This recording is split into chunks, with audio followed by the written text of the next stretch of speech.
श्रीमद् भगवद गीता। बहुत बार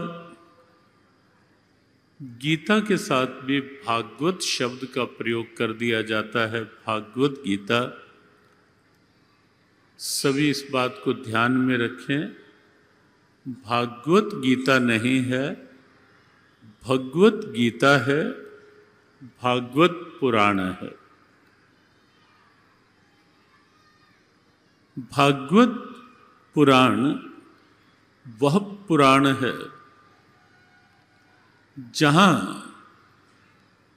भगवान की लीलात्मक चर्चा है और भगवान का कैसे जीव बन जाए, जिसका यह जीव है, कैसे उस ईश्वर का, उस परमात्मा का, उस अपने मूल का बन जाए यह जीव।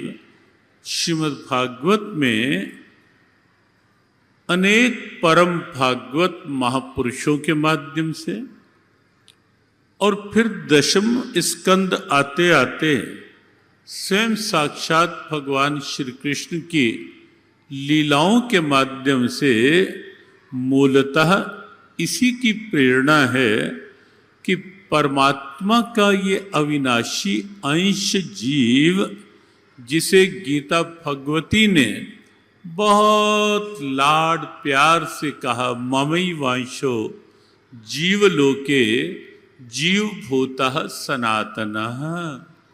हे पार्थ, ये जीव मेरा सनातन अंश है।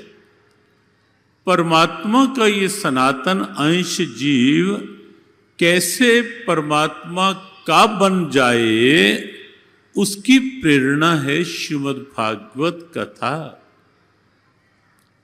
और सत्य भी यही है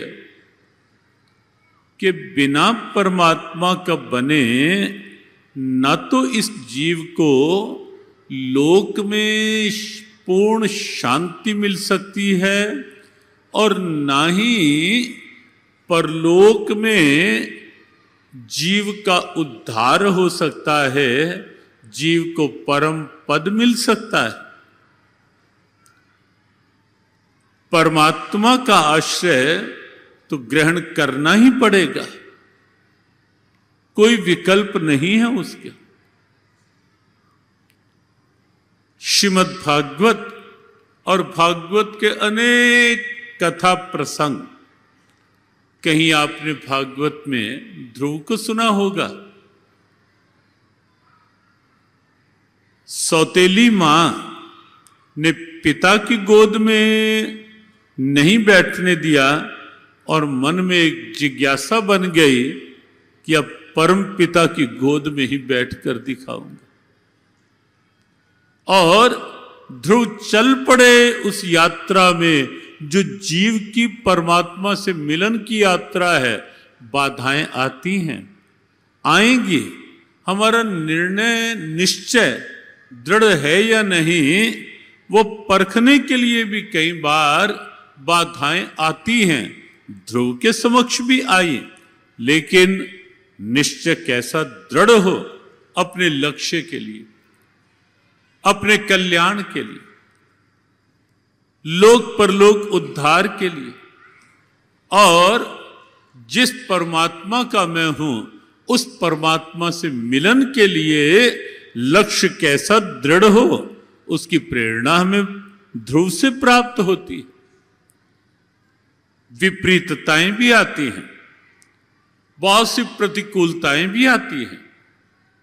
कई बार मन विचलित भी होने लगता है कि भजन पाठ भी करें और फिर भी ऐसी प्रतिकूलताएं, नाम निष्ठा छूट जाती है, भजन छूट जाता है और मन फिर कहीं ना कहीं ईश्वर से विमुख होने लगता है कि भजन करते करते ऐसे कष्ट, ऐसी कठिनाइयां। वहां श्रीमद् भागवत कथा प्रहलाद को एक आदर्श के रूप में प्रस्तुत करती है